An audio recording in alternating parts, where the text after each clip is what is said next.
and welcome to tonight's live webinar. We're going to be talking about content and, importantly, content that converts. It may well have been a little while since I've been on live, but we are back now every week with a new training session for you to help you build your revenue, margin and profit in your business. So I'm Dean Seddon, founder of Maverick. We're going to start in a couple of minutes, just let everybody get settled. You will need a notepad, you will need a pen. There is no big sales pitch in this webinar. It's actually a free training, because if you've never been to us, you've never heard about what we do, our focus is in helping businesses. We want to help 1 million businesses grow their revenue, margin and profit. And so this is part of our expression of our vision and our values. So there's no catch, there's no trick, there's no part of it. We're just going to talk about a whole load of stuff tonight that will help you. As part of tonight's session, housekeeping stuff, I'm going to give some free resources away. If you want them, we will put our email address on screen. Just email us, ask for them, and we will send them. So if we can have the email on the screen there. Hey, I'm getting there. Nearly down there. I'll put it up so you can see it, and just drop us a line, email and said, Dean said I can have this, can you send it to me please? And the guys will send them to you tomorrow. Also during the session, I am now currently talking down the barrel lens of a camera. So there is a chat feature on this broadcast tonight, whether it's below on LinkedIn or it's at the side on YouTube, but there is a chat feature. Please let us know where you're joining from. Let us know any questions, and we'll take questions during the session. So you can ask anything you want related to content, of course, or social media, or selling through social media. Ask them in the chat, and I'll just see, I can see some people already are in the chat here. So hi Anna, hi Argry, hi David. Just let us know you're in the chat so I can interact with you, and as you ask questions, I'll answer your questions as we go. So hopefully people are starting to arrive now. We're going to start in 30 seconds more. Do get your notepads and pens ready, because this is going to be an interactive session. It is going to be practical, so it's going to be thinking about how you can go and implement this tomorrow, not next year, not next week. Don't put it off. There's nothing worse. And, you know, I've spoke at a lot of events. I've done a lot of training sessions. I've done a lot of this kind of stuff. And 20% of all training is retained in your memory. Just 20%. But if you write notes down, you retain more. The act of writing stuff down actually helps your memory retain it. So if you just go off, I'll watch and listen, you'll retain about 20%. If you start to make some notes, you'll retain more, which means you can implement more. So do that, because this is in your interest. It's not for me to sell you something. I'm saying I'm going to give you some stuff. Don't forget it and go use it. Real simple, really. Hi, Joanna. Hi, Etta. Oh, Dean from London. Hi, Dean. I'm Dean. Yeah. Oh, somebody from Romania, Canada, London. Penny's here. Dina's here. Christine from Boston. Christine, I hope you had a good Labor Day yesterday. So there's lots of people here. So let's get started. I'm going to move back so you can see the screen behind me, but we'll flick between screens as well so you can see what's going on. So again, there's no sales pitch here. It's all training and all practical, and ask the questions in the chat. Please interact, because it'll make it more beneficial for you. And actually, sometimes you learn more from the Q&A. As people ask a question, you go, oh, that's interesting. I didn't think about it that way. So questions are really welcome tonight. So who is Maverick? Just so that you're aware who we are. We've been around since 2014, morphed a little bit over the last 16, 18 months, and a bit different of a business than we were in 2019. Well, I suppose that's true for any business, it's just more pronounced over the last 18 months. Every month we're helping more than 2,000 businesses as clients, and probably way more than that now, probably more like 4,000 or 5,000 businesses every month through our free training sessions we put all across the internet. And our business vision and mission is to help 1 million businesses grow their revenue, margin and profit. So I'm going to move on. So if we're thinking about content, we're thinking about social media posts, we're thinking about all the stuff that we're putting out to the world, then we've got two goals we really want to think about. And it's really important that you don't lose sight of your goals. If you look through your Facebook feed, your LinkedIn feed, all of these different feeds, look at what the content that's there. How much of it is furthering the goals of the producer? How much of it is actually helping? So the first goal we've got is building your brand and generating inbound leads. And we're going to look at that.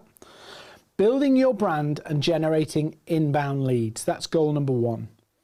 Now, what do I mean by building your brand? And I'm not going to patronize you, but it's being known that you can help people with a very specific thing. Being known that you can help people with a very specific thing.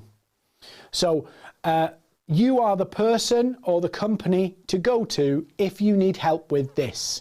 If you need this, this is the name. That's what your goal is. I can see some more people are joining us. Sophia now from Maine. And, another Sophia from Berlin. So awesome that you're all with us. So goal number one, building a brand, generating inbound leads, inbound inquiries. Real simple.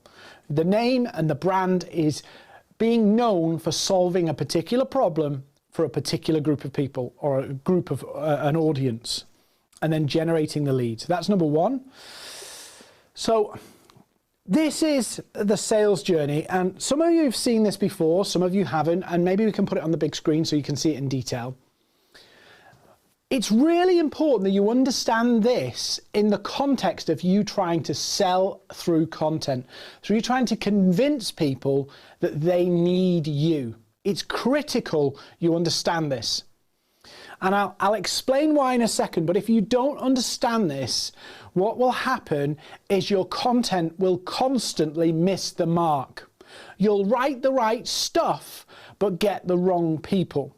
And I'm going to explain it briefly now. We do explain this a bit more in some of our paid programs, but I'll give you the overview of it. Every customer, every client, everybody that needs a service goes through this process. And it starts with being problem aware. Something's not right. Something isn't working. There's a niggle, there's a frustration, there's an annoyance. And it reaches a point where they go, there's got to be a better way. We want more of this. So if I think about this as, say, a marketing agency, my customer has to be dissatisfied with their current marketing. There's a frustration, a challenge, a niggle, whatever it is, something's not quite working the way we want.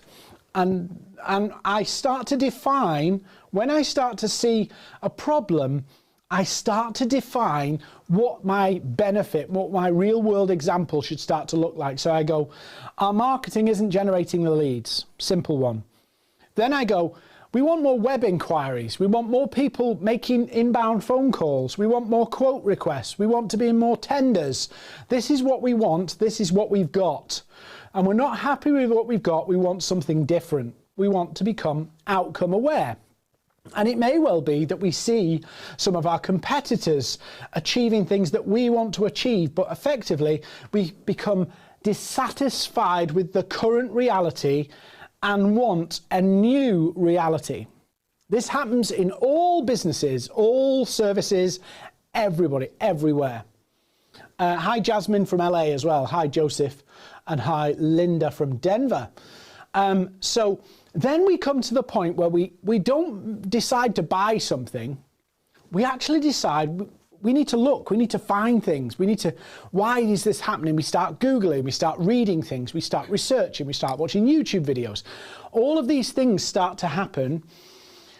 And this is the point where we start to make a decision that we are going to pursue this outcome and define the route we are going to take. So here, my marketing isn't working. I'm not getting inquiries. I'm not getting the web traffic I want. Then it becomes, I want more inquiries from the website. I want my phone to ring. I want these things to happen. Then I might be Googling, I might be reading up, I might be searching out, I might be looking at competitors' websites, I might be doing all sorts of things, and I reach a point where I start to define the outcome I want. So I might watch a video about SEO, I might read a blog about SEO and how SEO can help me fix this to get to that. I start to think about these and look for resources to help me understand this better. And at that point, I start to settle on the solution. So I start to settle on, I want SEO and I need to be at the top of Google. That's my route. But until I get there, I could have gone Facebook ads, I could have gone outbound calling, I could have gone content marketing, I could have gone email marketing, I could have done anything to get rid of this current reality and get to this end result. But as I move into this phase here, I start to prescribe the result.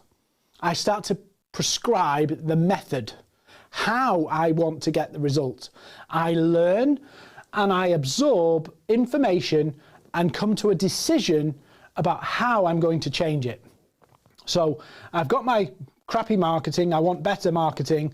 Okay, now what I'm going to do is I see that the best option for me is SEO. So now as a decision maker, I'm locked on SEO is the answer. So we need to look for SEO. We need to find an SEO partner. So at this point now, when we move to the solution stage, I'm looking for an SEO agency. I'm Googling for SEO. I'm Googling SEO Bristol or SEO London. I'm doing all of the things to look for the answer I've decided on. I've decided on an answer, and so I'm looking for the answer. Now, if we put this back into your world, where is your content in this path? Where is your content? Because I'll tell you this for certain. If you focus all your content down here and appeal to people who are looking for a content, this is the worst place to be positioning yourself on the content front. You're actually better to be positioning yourself here and positioning yourself here. So you start to talk about the problems that customers have that requires your solution to fix. So you don't tell them, oh, SEO can fix this. You talk about how this problem happens and introduce to them how SEO can help them get to an outcome. But you don't, if you appeal down here, it's more technical, it's more evaluated by other people's content. But down here, you get to compete with people who may go to Facebook ads, who may go to this, who may go to that, who may go to the other. At any given time, and this is an industry stat that's bounced around everywhere across markets, at any given time, the maximum number of customers that are available to your industry, and this is a universal stat that works pretty much across any industry, only about 3% of the market are actually looking for your solution, SEO, Facebook ads, whatever. 3% are looking right now. So for you to play a content marketing game down here is cutthroat, absolutely cutthroat. But people dissatisfied with marketing down here and people looking to improve their marketing down here is huge, huge numbers of people that know they've got a problem with the marketing, know that they want a different outcome, but haven't decided on the route to take. Now, if you think about this, you go, okay, I don't understand, what's the difference? Because these people don't care at the moment about SEO. They care about what can help me fix this. Their thought process is different. Really good website tip for you here. Go to Answer the Public. And this is where a lot of people struggle. When you go to Answer the Public, and a lot of people do this and go, oh, I'm an SEO agency, I'll go to Answer the Public and figure out what it is that I need to be writing content about. The problem is if you put the wrong keywords in, if you put the wrong things in, you get the wrong things out. So if you go to Answer the Public and put in things about search engine optimization, you get a whole load of questions from Answer the Public about search engine optimization. And all the people who are searching, a good chunk of the people who are searching for those terms, a good chunk of them are DIYers. They don't need you, they don't want you, they don't have any intention of buying from you, but they're actually looking to do it themselves. But when you come down here, I'm no longer talking about SEO here, I'm talking about how to get more leads from your website. Yeah, very different tones, very different messages, and I probably jumped ahead a little bit. If you need, somebody's asked, will there be a replay of this? If you want the replay, just email us and we'll make sure we send it to you tomorrow. So please do go have a look at that. If you want the replay, just email us, emails on screen. So hopefully you understand this process. I know I've gone through it really fast, but the closer people get down here, the more specific they are on what they want and the method they want to achieve it with. But down here, you could be competing with somebody. Down here, you're competing with another SEO agency. Up here, you're actually competing with people, anybody in the marketing space. And you're going to convert them with content to your method of changing it, to your SEO service or your service, whichever it is. So content that converts, yes, you can have a go down here, but actually if you focus on down here, you can convert them to your method, your solution for their problem, your solution to get them to their outcome. And sometimes I have a different diagram to explain this, but effectively that's the simple principle that you need to think about. I'm trying to take an audience who's struggling with something, wanting to achieve something different, and using content to show them that my method, my service, our way is the way for them. So the highest converting content will always be content that speaks to the pains, challenges, frustrations, and goals of your customer, always. If you go down the technical route, that's great, but you will appeal to more DIYers. So what are some of the key elements that make content that converts? Let's look at some of these things so you can see it for yourself. And welcome Mary and welcome Megan from Pebble Beach, California. So awesome welcome. So free resource here we'll give you. So if you want to share, if you want to email us, we'll send you this. The first thing you have to do is get inside the heads of your customers. Get inside their heads and understand and reverse engineer why they need you. So this diagram on screen, and we'll maybe put it up a little bit bigger, is about, let's assume that point B here on this diagram, point B is you, your customer, after 6 months of working with you. They've got your product, your service, what have you. 6 months down the line. What's the benefits they've got? What's happened to their business? What's the results? What's happened in their own working patterns? What's all the good stuff that's happened because of it? Imagine interviewing your customer 6 months after, and you say, how's things changed? How's things improved? What's the new reality for you? What's the new reality because you're using our service? Write all of them down. Write them down.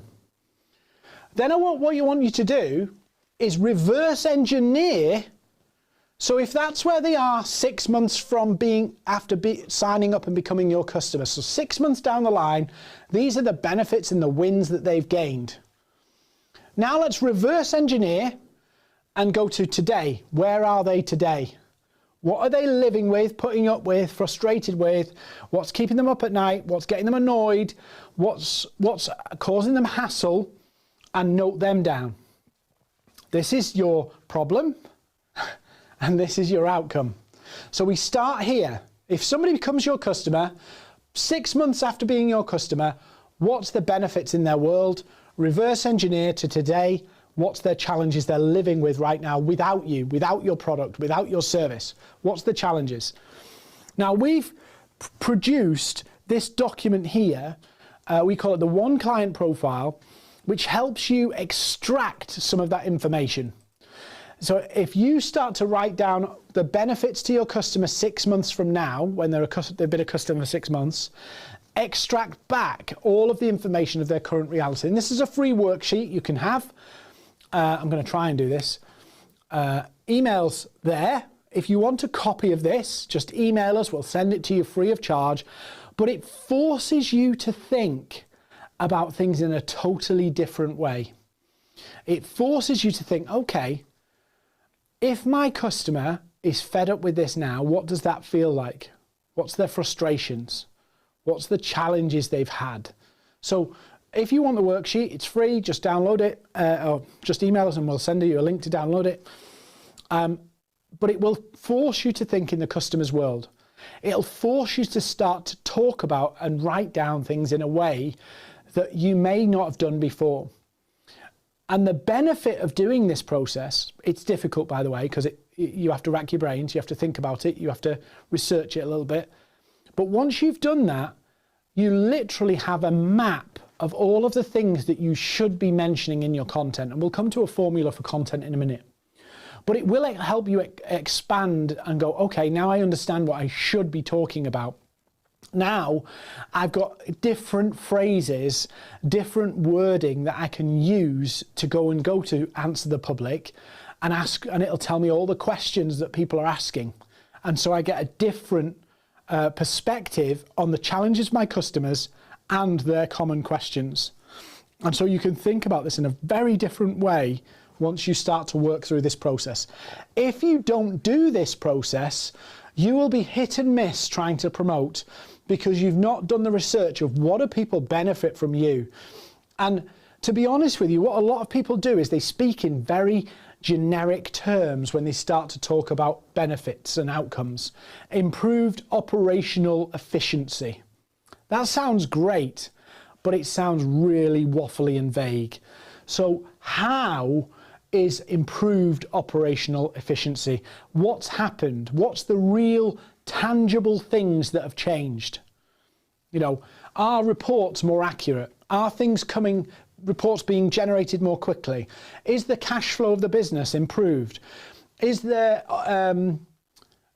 team more organised? Is it a more happy workplace? List them down and get specific. There's less arguments between the team. There's less internal politics. There's less whatever. What's changed? But make it specific as you can. You know, list them out. You know, I often say to people, don't just list 4 or 5, commit to try and list 10. Because the first couple will be really easy and then it gets hard. And it gets a bit harder and harder and harder.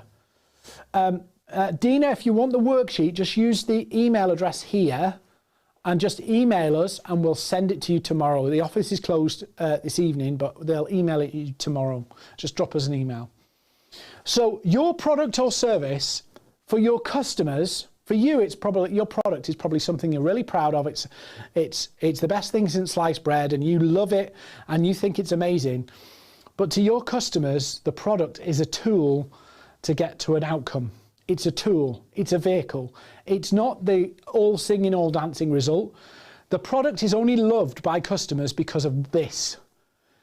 It takes them from there to there. It's a tool. And this is where a lot of people go wrong with content. They fall in love with their product, and actually most of their content marketing is actually obvious propaganda pieces. Now, all content marketing is propaganda for a business. It's marketing after all. But there has to be some value in it for them. And the value in it for them is often around their pains and challenges and a route away from the pain and to the goals and results. So let's look at some elements for building content. Let's look at some elements for building content. So this is a model I've been using for a few years. It's a really simple model and it helps you think about the different types of content you can use. So we call it TASTE. So the first one is teach and educate. Can you explain the problems and outcomes better for your customers? Can you diagnose why things happen? So in other words, explaining things, teaching, yeah, which is very different from the next one, which is A, for actionable advice. What are some things that they can do that will make a difference? Now, obviously, you're not going to teach people how to do the whole thing themselves, but you might give them some tips or some overarching points of things that they should think about and look at to take action. So it might be that you help them with a little bit, and so they see the value in that and they keep coming back to the content. You need to show people how you solve their pain. Show people, by that I mean explaining it and explaining how your product solves that pain. How do you solve that pain with your product? Show people how your product or service that you're trying to sell actually solves the pain. It's not like, oh, do you have problems with your marketing? Our product is amazing because it will do this. Show people that you understand their pain, you understand the outcome they want, and give them a clear understanding of how you get somebody from a pain, a problem, or a challenge to an outcome. Testimonials and examples, these are really important. Not just case studies, but snippets of stories that are relevant to your customers about where their customers come from, where they wanted to achieve, and again, the results you've delivered. Testimonials and examples, really important for content. They give you social proof, they give you confidence, they build credibility, they build trust because you're willing to share your testimonials. And importantly, you need to, if you're doing the content marketing as a person, you need to showcase your personality. You need to showcase who you are a little bit in that. Your own style of writing, but also it can't look like it's been written by a robot. It needs to be interesting. There needs to be a little bit of humor in there, a bit of lightheartedness. It needs to experience your personality. And if it's for a company, perhaps it's a blog that's anonymous on your website, again, it shouldn't just be a dry piece of content. It's not a journal, a medical journal or a scientific journal. This is people experiencing your business and what you're like to work with.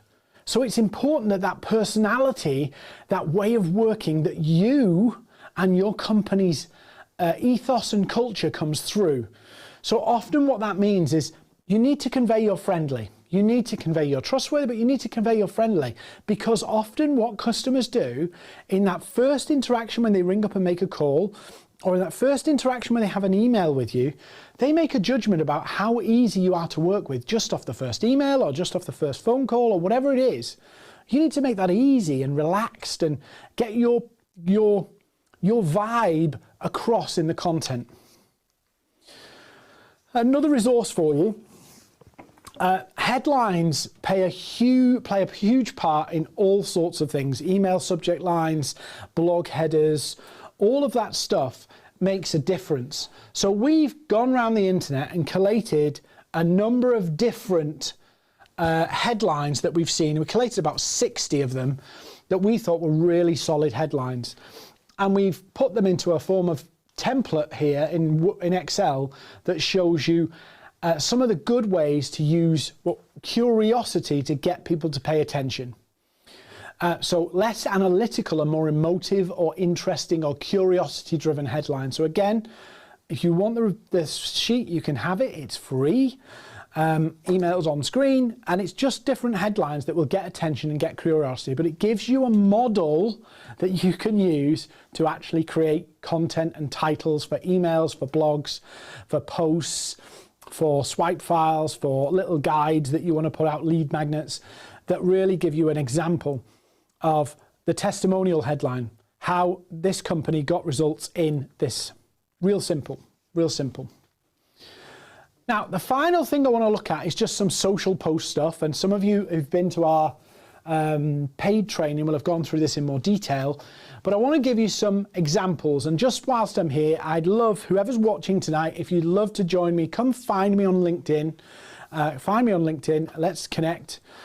Because I put a lot of stuff out. There's lots of other events we do. So come find me on LinkedIn. But there's 4 key elements of a social post that whatever channel matter. It matters, whatever channel. So here's my 4 key elements for writing a good social post. And then I'm going to show you another one for a lead generation post briefly, if we've got time. So there's 4 key elements: stopping power, structure, staying power, and engagement. These are the 4 things, and they work slightly different across each channel, but actually generally they work all the way through. So The first one is stopping power. So this is purely about, can you get people to stop scrolling? Can you get people to stop scrolling? So this is a LinkedIn example, but the principles are the same on Facebook. They're the same on Instagram. A little bit different for Twitter and a little bit different for TikTok, but effectively it's the same principles, even on YouTube. Does the visual get me to stop? So this visual I've tested a number of times and it's targeted at salespeople. So this visual, Leonardo DiCaprio does very, very well. On YouTube, you see lots of dramatic thumbnails because they're trying to get people to pay attention. And on LinkedIn, Facebook, you get a preview at the top. And it's important to use that preview to create even more curiosity. So this is purely, the stopping power is about visuals, it's about getting attention, and it's about getting people to stop scrolling. Then we come to structure. Now structures are, again, a little bit different on different platforms. I write in a very broken down way, probably too much so. But the reason we write in this way is not because there's some secret algorithm thing. It's because it makes it easier to read. On a mobile phone, it's easier to read because generally human beings scan read. So they flick through things and they go to what's interesting. So this makes it easy to flick and it makes it easy to scan read. But as I say, this is probably a bit too far. You could probably make it a little bit less spaced out than this. But the key is to explain something and make it spaced out. The other thing that's important here, and maybe I'll come to it in this next one. No, I'll come to it in this one, is hashtags. Now pretty much every platform uses hashtags, and there's various different rules about how many. But one thing is universal. If you look like you're using a ton of hashtags, it looks a bit desperate, whatever it's Instagram or whatever. So just use a few. Perception matters just as reach. So on the hashtags here, focus on the hashtags that your customers are following. So you will never see me put hashtag social selling on my posts. You'll never see me put hashtag training on my posts. Do you know why? Because why would I want to distribute my posts to people who follow hashtag social selling? Why would I want to distribute my posts to people following hashtag training? Why would I circulate my content to people who are probably my competitors? Why would I circulate it to people who are in the training sector? So if I want technology people to see my post, I'll be using hashtag technology, thanks. I'll be using hashtag cybersecurity. I'll be using hashtag fintech. I won't be using hashtag LinkedIn, and I won't be using hashtag social selling, because I'm not going to preach to the converted. I don't want to preach to the converted. I want to find people who need my help. So focus on the hashtags your customers follow, not the ones that are relevant to the content of the post or your industry. I'll give you one other example.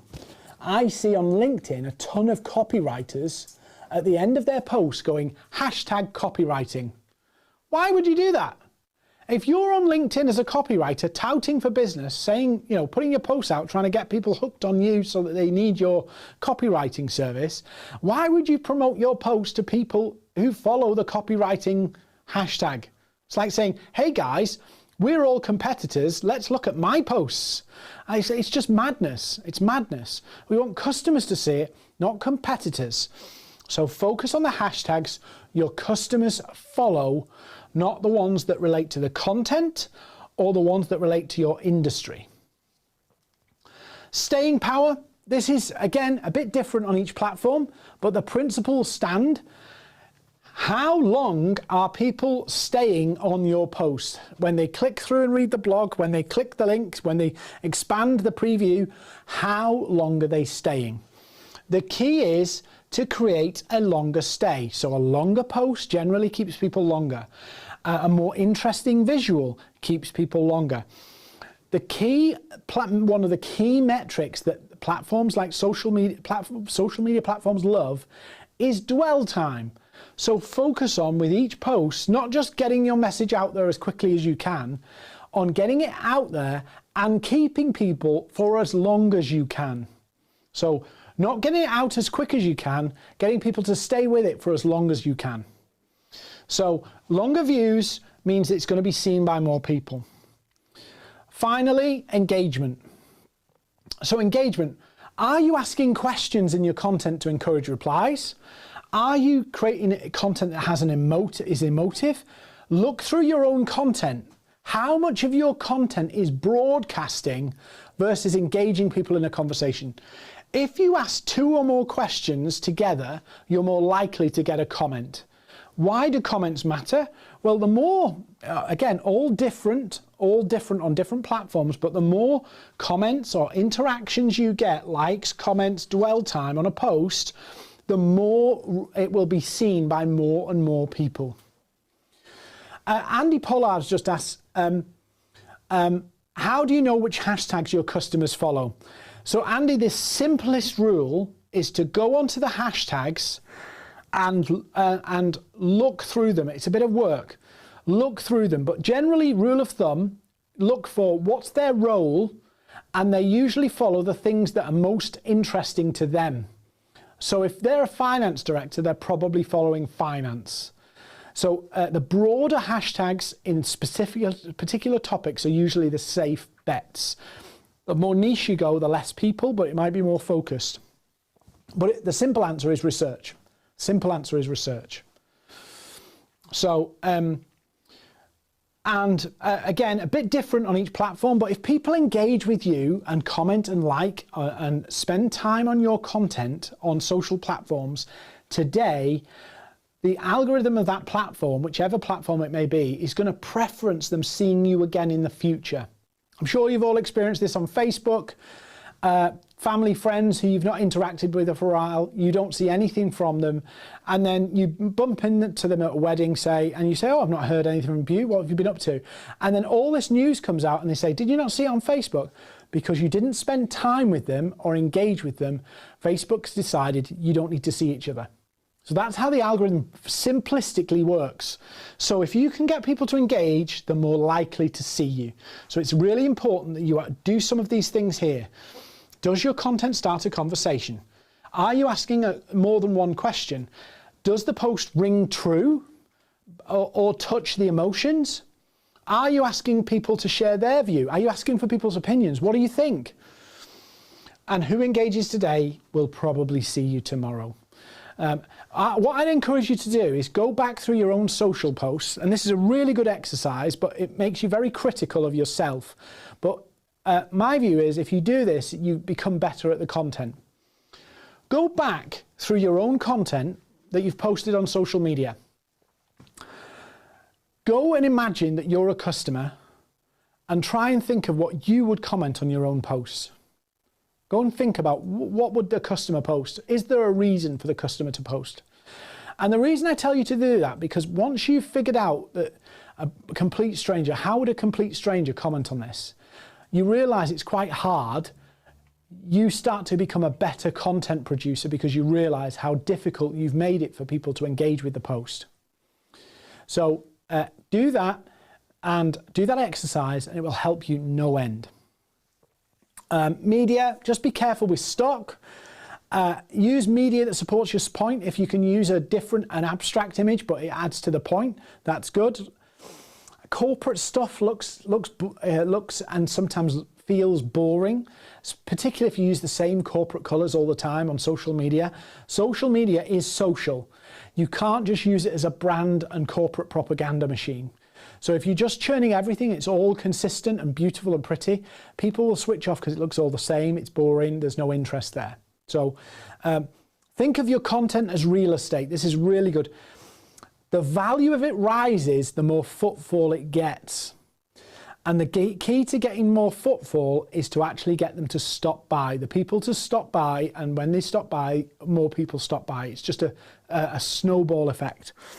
And LinkedIn and any other channel, it's exactly the same. Their goal is to keep people viewing stuff, keep people on the platform, keep people on the platform for longer. Their revenue is linked to people staying on the platform longer. So if you help them in that job by doing content in a better way that keeps people viewing you for longer, they will reward you for that. Pure and simple, the algorithm will say, this content's keeping people for 14 seconds or 15 seconds or 1 minute 30 seconds. Let's make sure more people see it, because it's helping them further their goals with the ad spend and the ad budgets and their user numbers, which, you know, affects everything that they're doing, their share price, their works.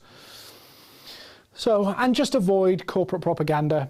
It's really important, and don't become a content robot where everything has no personality and it's just churn, churn, churn, churn, churn, churn.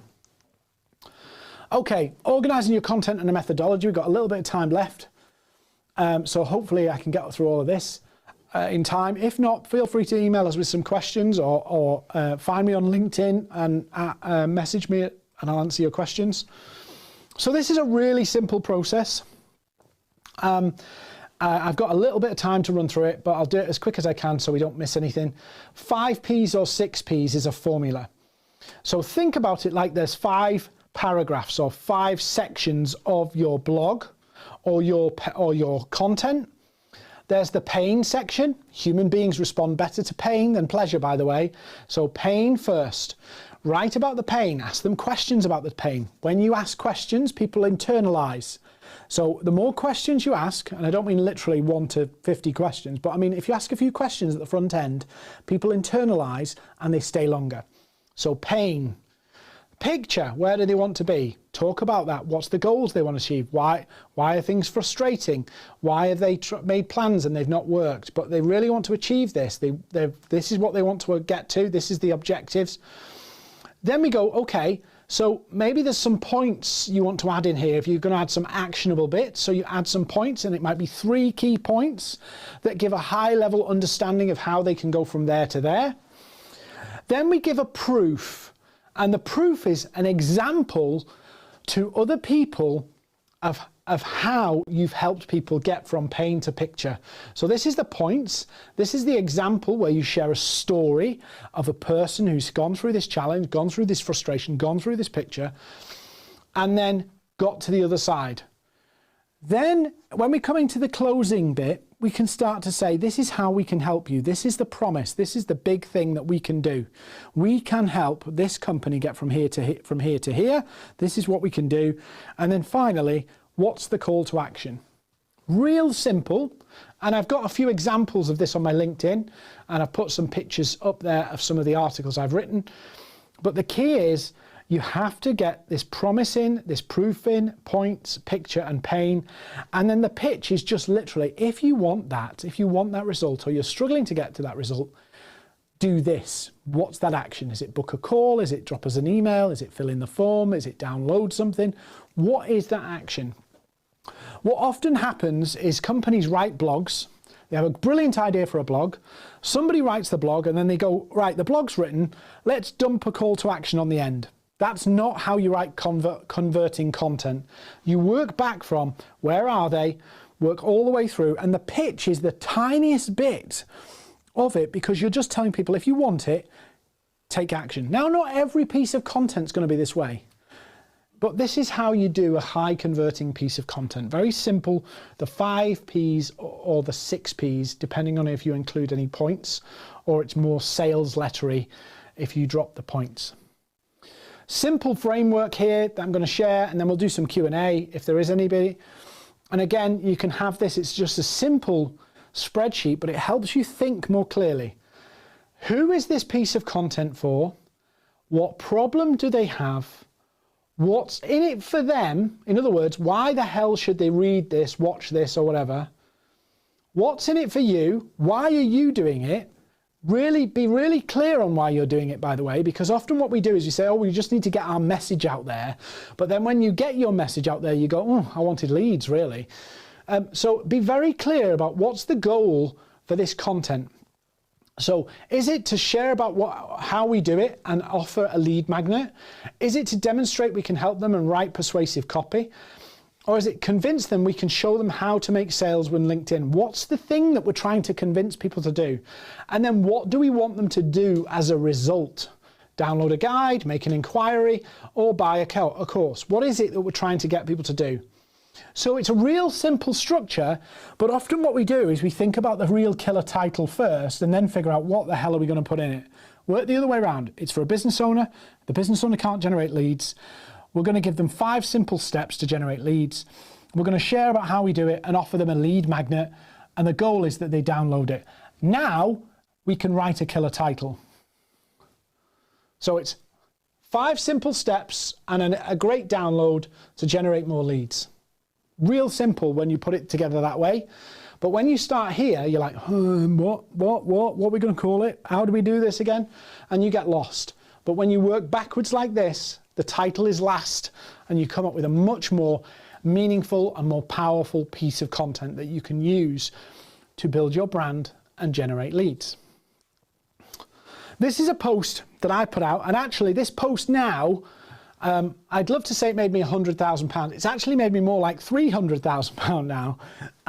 So this post is what we call twist the knife post. It's where you bust a myth, you challenge a myth, you show a different way of thinking. So you're teaching into a different way of thinking. You don't give all the answers, because if you give all the answers, you've closed the loop for them. You've give them the cliffhanger at the end of the season. Everybody know what I mean there, by the way. You know, on Netflix, you go on a season, you watch 12 episodes, and the season last episode has this big cliffhanger to go, what happens? I need to know more. I need to know when's the next one out? You Google, when's the season 2 out? All of that stuff is because they left you with a cliffhanger. So don't give all the answers, create a cliffhanger, exactly like a TV series does, so that they need to know more.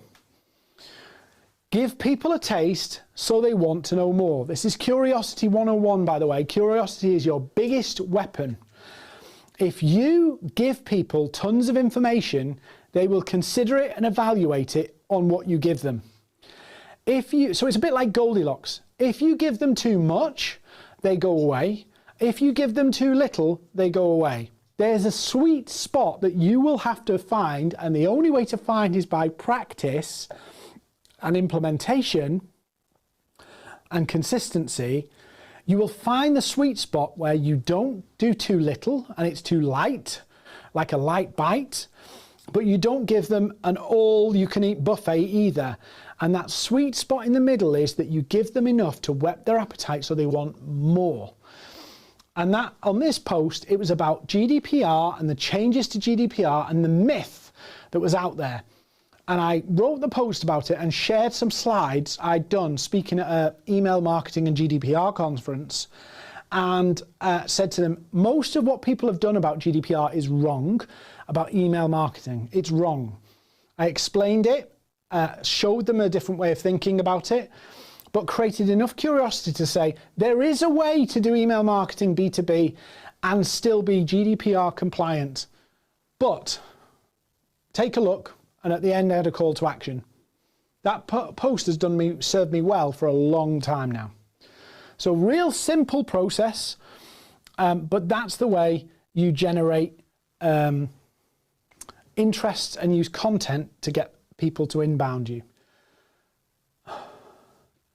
So we've got some questions. So what kind of contents do you create for a platform that seek to cater to students? I think what you need to do is look at the pressing issues for students. So I can't answer the content. I could spend some time with you and figure out the answer, but I'd do the research. I'd look at what are the hot topics that students are looking at, and I'd start to do it.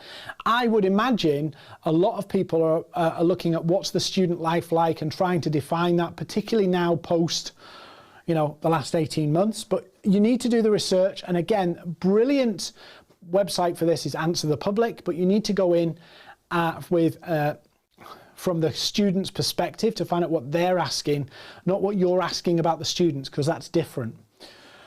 Sophie's asked, where does having an overarching content strategy fit in?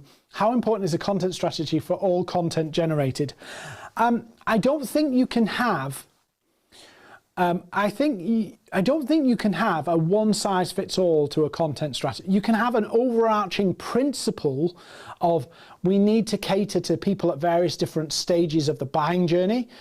We need to talk to people in a particular way. So you can almost have a style of content, but I think every bit of content, if you're targeting different demographics or different target clients or different industries, it's all going to be a little bit different, but the principles are the same. We go where the people are, so where's the target market the most? We are consistent with it, and we have some boundaries about what we would and wouldn't say in terms of tone of voice and our style. But I don't think you could have an overarching way to do it unless you're serving one market. If you're serving one market, you can have one uniform strategy. But actually, if you're dealing with a younger demographic, an older demographic, B2B, B2C, technology, sports, there's got to be a variance. There's got to be a different variance. And again, depending on the audience, there will be a learning of a style. Is it more written? Is it more imagery? Is it more audio? Is it more video? Which is the method? And I would argue for most people it is a mix, albeit an older generation tends to read more than a younger generation, which is more visual and more audio. So hopefully that has answered it a little bit. Ian has said, how do you feel about reposting? I have no problem with reposting and repurposing. In fact, in our boot camp, which runs in October, I actually show you a simple way to kind of repurpose the same piece of content multiple times. It's very simple to do, but you turn it into all different pieces of content that you can reuse. So you're saying a consistent message, but you're actually saying it in different ways and across different mediums. What would I say the 3 to 5 main content KPIs are? So the first, before I answer the 3 to 5 KPIs, the first thing I'm going to say, Menezes, I think it is a content strategy it has an acceleration curve in the way it goes out. When you start to implement it, you need to be consistent because you need to build something. So any metric you choose in the first 3 months, be prepared for a roller coaster of excitement and disappointment, because it takes time for that to build and for you to sharpen your skills in producing the content at the level you need consistently. So if you think I'm going to post, I'm not saying you're saying this, but if somebody's watching this and thinking I'm going to post content tomorrow and I'm going to do a blog a day and after 30 days I'm going to be flying, you might, but I'll give you a story from our website. In late 2019, we decided to redo our website, which is a mammoth task, and we committed to write a blog every single day. And in May 2021, and we looked at these stats today, actually, funny enough. So late 2019, in May 2021, so literally, is that 18 months? 17 months, 18 months, call it. 18 months later, the website is going up like this. We've had, I think, we bounced around for a long time at like 2,000 to 3,000 viewers a month. And since May, we've been doing 2,000 to 3,000 viewers a week, users a week. So it kind of goes up and accelerates up. So that's the first thing. Consistency wins in this. You have to put the work in consistently. And in the long term, it's a long-term win. But in the short term, it might take some effort to bring it to the front. So if we're talking about KPIs, I'd look at dwell time in terms of blogs. How long are people spending on the blog? So you can do that through Google Analytics.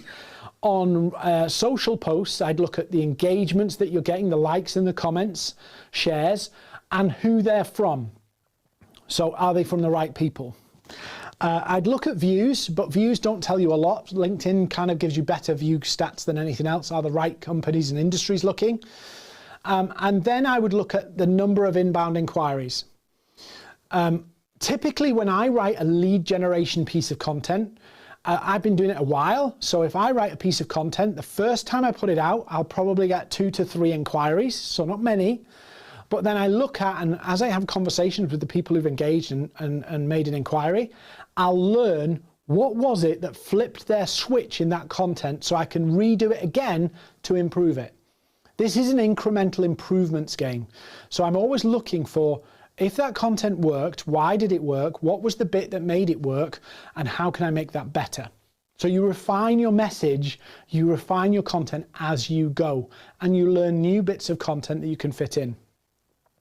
So I think 3 was dwell time, if you can, Google Analytics, or click-throughs if you've got Google Analytics, so click-throughs from your social feeds too there. Engagement and shares from who they are, views and number of leads. That's what I'd be focused on.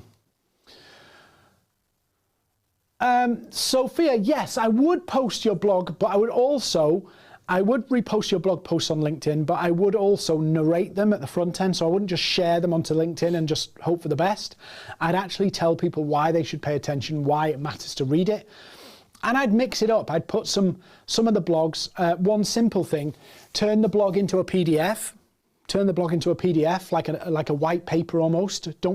You don't need to go to town with it. Just, copy and paste the text in and make it look a little bit pretty in Canva or something. Save it as a PDF and post that on LinkedIn too. The key thing is there's 2 things you've got to do.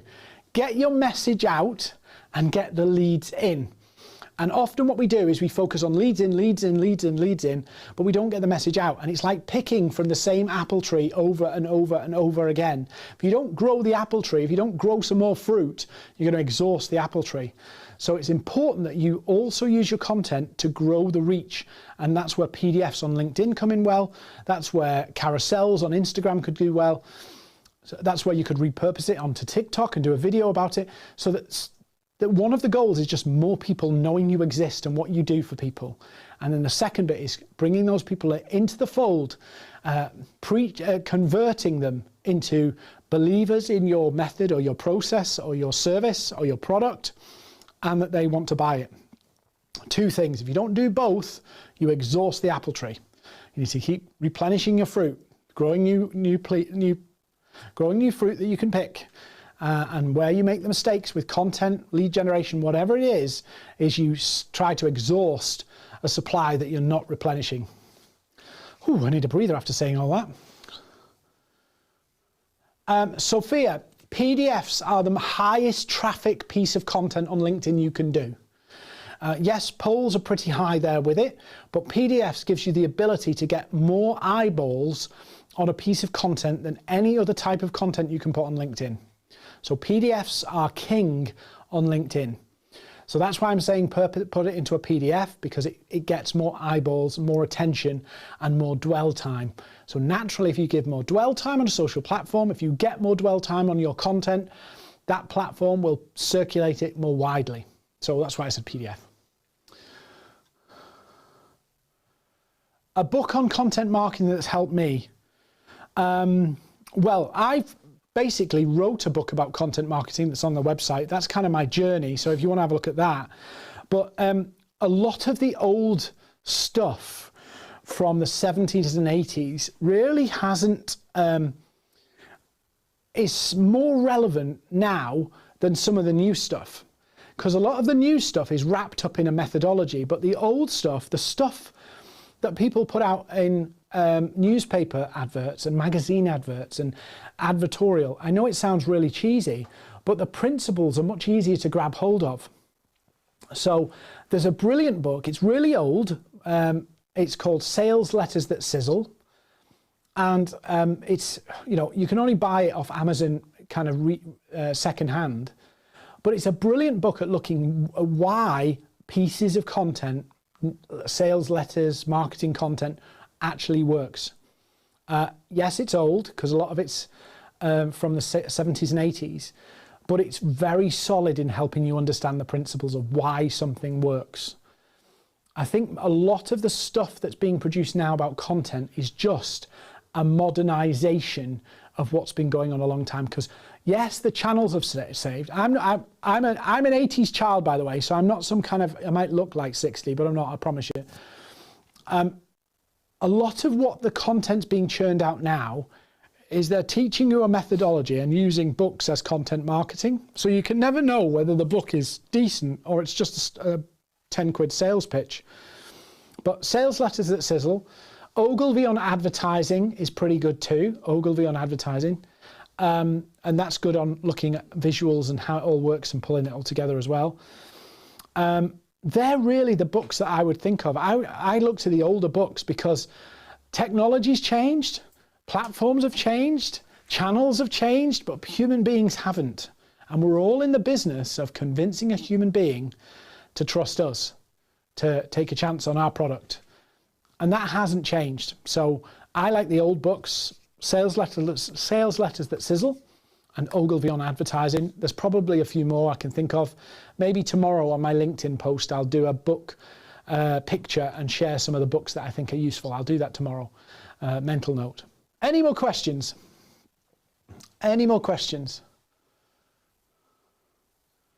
Yeah, Mayonnaise, yeah, exactly. The reason PDFs do so well is because they get dwell time.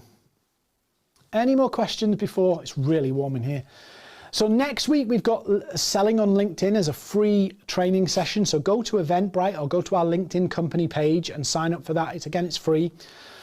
If you want any of the resources from tonight or you want to have a chat with us, maybe you need some more help, we've got coaching calls you can book into where we'll walk you through how you can implement this in more detail. We've got a boot camp that starts on content. Just drop us a line if you need any help. But if you don't, go and implement. More than anything, implement what you've learned. Don't just go, oh, I've just passed an hour's time on YouTube, Facebook, LinkedIn, wherever. Go and implement it. Go try it. If you need more help, you know where we are.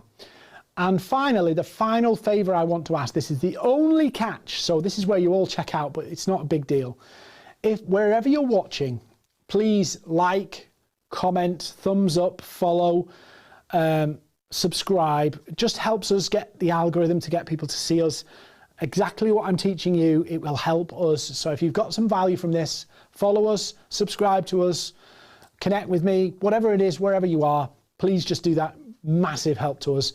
And I'll hopefully see you next week, Tuesday, 7 o'clock UK, 2 p.m. Eastern for Selling on LinkedIn.